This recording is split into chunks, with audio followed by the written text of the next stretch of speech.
You're listening to Maximum Medicine Radio with host Doc Martin. How do you step into your maximum potential? How do you connect your spiritual drive with your physical path? Get ready to meet the maximum you the world needs on Maximum Medicine Radio with Doc Martin now. What is prayer, and why do we pray? Is it like Annie Lamott says in her book, are we just asking for help? Are we thanking somebody? Are we just in awe of the grandeur of the world? And if we do pray, what's the best way to do it? To whom are we praying? And what is the outcome we're looking for? Those are all things that I think are very important to understand before you start praying. So let's dive into that more. But think about that before you hit a rocky bump in your road and you want to start praying. Think about it a little bit. Think about, is it for an outcome? Is it to alleviate your anxiety? Maybe it's just to make you feel connected to something bigger. And then you know everything will be okay. So recently, somebody I love very much is undergoing a quite serious and critical medical condition with a very intense intervention. And it's scary, it's serious, and it makes me very afraid. So I find myself praying 2:30, 3:30 in the morning, and I'm talking to my holy beings, my allies. And I realized that sometimes I'm asking for an outcome that I want. And if I know anything about this person whom I love dearly, is she wants her path to be her own. She doesn't want me meddling in it. And I'm sure if she were to talk about it, in her deepest place, she wants her own soul journey. So maybe me wishing for a specific outcome isn't really the way to go. And of course, you can wish, but if somebody's on their own trajectory, remember their whole soul destiny is their own. I can't do anything about that. Even if I have allies whom I think are pretty powerful and they can effect amazing things, but this is really about a personal journey and not about what I want as an outcome. So how do we reconcile that with the anxiety and the fear and the worry that we have?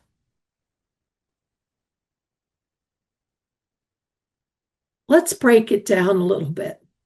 First things, who are we praying to? For me, it's how I see the universe, something bigger than I am, filled with intelligence and forces beyond my control, and filled with forces that I have allied myself with over the years. So these holy beings, and they're not always holy in the sense of church icons, but these holy beings, over the years, I have come to trust and know that there is a bigger plan at play, that something way bigger than me is operating the show. And that's to whom I pray. And I say, I need your help. I start out with wanting, I'm always wanting something at the beginning. And we do that. It's always give me, give me, give me. But after my anxiety subsides, and after I realize when I'm in this meditative state of prayer, when I realize there are bigger, more intelligent forces at play, I can surrender into that. And then I'm at the place of, yeah, thanks. Thanks. I know you've got it. Thank you. When we keep our noses out of someone else's journey, that's really the best thing. So I'll tell you a story when I first saw this kind of dynamic. It was back maybe 6 months ago where I was very, very worried about this same person we're talking about. And I wanted so much to heal it. And I did everything I could energetically, spiritually to heal it. And I was in deep meditation one day, and I go in my meditations, I go to a sacred cave. And inside, I'll just tell you what it looks like, just for you can enjoy the story at least. And this cave, when you get inside, has light and has a pool. Like I can imagine the Greek gods and goddesses had a pool, and there's columns of marble, and there are holy priestesses sitting around the pool in their white robes. And I was there and I was begging for intervention to turn the course of my person's horrible health challenge around. Now, I'll tell you that I'm very animistic, meaning my gods are in nature, in animals, and so I don't always gravitate to religious beings, although I can always feel the power of Jesus and Mary Magdalene and Mother Mary. And I'm begging for things to turn around, for things to stop being horrible for her. And all of a sudden, in the corner of my eye, if you imagine the pool is here and the columns over here to the side, is a big cauldron of boiling liquid, but it was golden and it was swirling and sparkling. And the fire was pretty underneath it, was keeping it hot. And I was kind of surprised, again, because I usually go for the jaguar, the dragons, the elves of the land. But over here standing was Jesus. And I was kind of taken aback. That's not my go-to. But I also was in awe of the peace and the calm and the power that he exuded. And he had his hands towards this boiling pot, and his hands were filled with golden light. And it was adding to the stirring of this pot. And I knew that this was the pot of potential, the ultimate power, the power before creation, the plasma, the matrix, the divine sea, the whatever you call the void, the field, the power for anything to happen, anything in miraculous moments. And Jesus's hands were adding to this pot. He was filling this pot with potential and power. And without talking, in your meditation and these visions, you don't talk, you have a knowing. It's like you're communicating telepathically. And I said, please, please, can we fix it for her? Please, can we fix it for her? And I knew in an instant that she did not want me energetically butting in, that this was her journey, no matter how painful, no matter how hard. She did not want me butting in. And so I kind of looked at Jesus like, what do I do with my worry, my fear, my anxiety, my deep, deep love for her? And I knew right then that I put all of that into this pot of potential. And I put it in there, and I knew that beings higher than myself, Jesus, God, whatever, holy beings, Mother Mary, they could see how the energy of that pot was distributed. I had no control over it. But what I could do was add all of my energy in the form of feelings, worries into that pot. And then decisions were made at a level way higher than I am, way higher, to do what was in the plan, to do what was already marked in the journey. And as soon as I saw that I could have effect, that I could have meaning, but it wasn't under my control, that I could surrender to the bigger plan and add my love, my good wishes, my deep, deep wanting to that pot. So I've come to learn, or I'm still learning from that prayer is not always about getting what you want. Dear God, please, please, please, can I have a different job where my boss isn't such a jerk? Dear God, my car's broken down. I don't know how I'm going to pay for it. Please, please, please, please, please, can you get me a new car? Sometimes you're not going to get the way it exactly looks. But what I learned in this deep meditation, and believe me, I was shocked because I go looking for my familiar allies, the jaguars, the dragons, the forces of nature, and Jesus appears. And I knew that I had to remember, and I did remember at that moment, there are intelligences, wisdom working the path, the big path for everybody. So when you surrender to that, and a very good friend of mine who's very spiritually tapped in, when she prays, she says, most benevolent outcome. I don't know the details. I don't know the end of the story, but please make it as good as possible for as many as you can. And that's very Buddhist, I think, also. The least amount of suffering, the most amount of happiness and peace.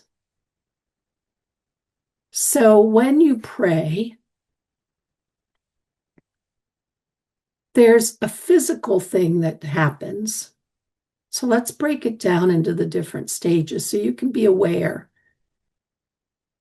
For me, when I pray, usually it's 2:33 in the morning. I wake up with this worry on my mind and I start praying.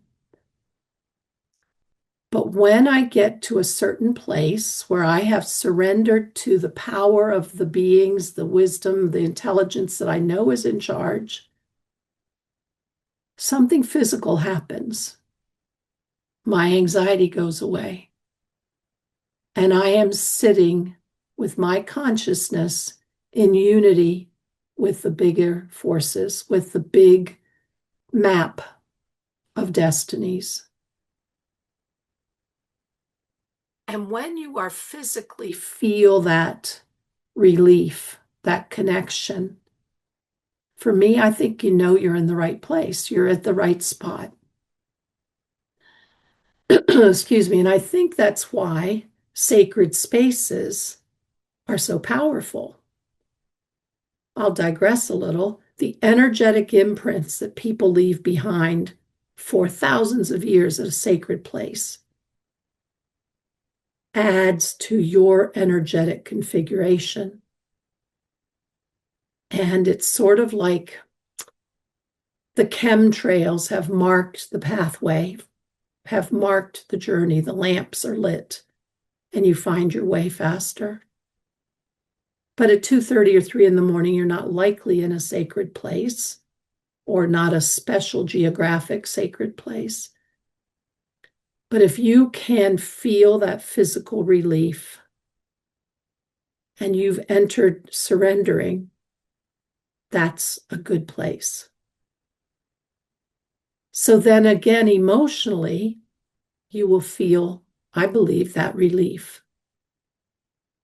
Because you're not waiting to insist that you get the outcome you think you want. I know I want my sister to come through this.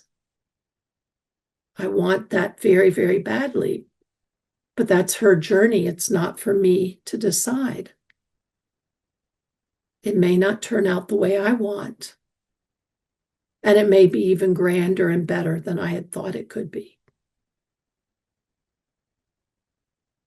So emotionally, there should be that relief. And you'll feel that expansion because you're now connected to these holy places, these holy beings, whatever they are. I believe a jaguar and a dragon and a nature spirit can be holy. And it can be Jesus or the Magdalene or Buddha or Padmasambhava. Anything that has that powerful meaning for you. These are forces that exist in the universe, higher activity, higher vibration than most humans are, certainly higher than I am.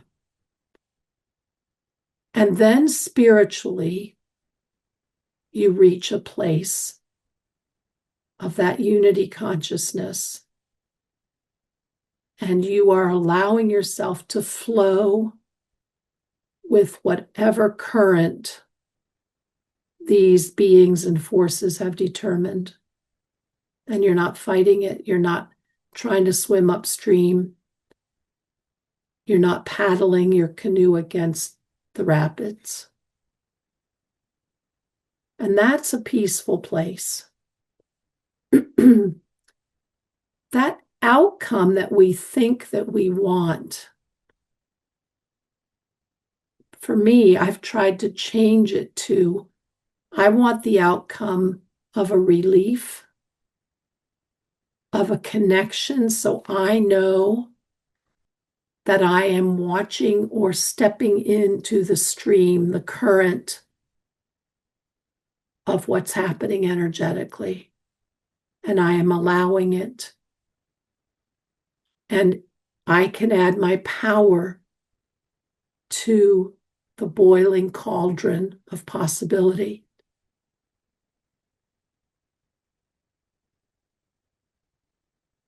There is so much outside ourselves, so much wisdom, so much intelligence.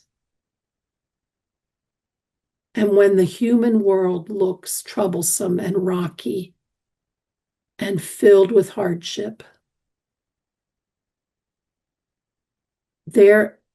I really do believe intellectually this is an illusion, what we're living. I haven't quite embodied that yet. I haven't quite seen it so clearly. But the times that I do see it and I get a flash, it makes me laugh. Aren't we foolish to worry about this 3D literal world stuff? In the big picture, the real picture, in the divine matrix, in the universal field, none of these worldly details matter. And I believe in souls, and I believe that our essence is eternal. And I believe that we have multiple existences of our consciousness operating all at the same time. Although in my human mind, I don't always see it. I don't always recognize it. But when I know that, and I know the permanence of our awareness and our consciousness, then for just a flash, when I get it, these worries are laughable, even though every day they feel very real. They feel very real, very scary, very rocky. So that's what prayer can do. And I've tried to shift why I pray or how I pray to be different than when I started. And I think you guys would love, if you haven't seen it already, it's been years now, but Annie Lamott's book, Help, Thanks, and Wow. And she goes through the stages of when you pray, just asking, give me, give me, give me, help, help, help. Or, yeah, I surrender and thank you for guiding. Thank you for steering the currents of life force. And then, wow, isn't the field, aren't these beings incredible? Isn't the power that's out there unbelievable? Aren't I incredibly lucky to have just a taste of it and to have a glimpse that I can put my energy into the cauldron of possibility? So you might go through all those stages when you pray. But I hope you will see that there is so much deep meaning in praying, so much power in praying. And again, for me anyway, it hasn't ended up being the power of manifesting what I thought I wanted. Because all summer I tried. And there's moments where I have some serious power. Not all the time, but some moments. But nothing was budging. And then I saw that I was doing it wrong. And now I try really hard to move through the stages of worry and fear and anxiety and sadness and go to adding my power to that cauldron. And then God, the universe, the holy beings, whatever you call it, source, puts the energy where it needs to be. Thank you guys for listening. And I really hope if you ever feel like you have to pray, you can really taste that sweet spot. I wish that for you. You've been listening to Maximum Medicine Radio with Doc Martin. Tune in next time while the doc talks health, spirituality, and the impact your beliefs have on every part of who you are, body and soul.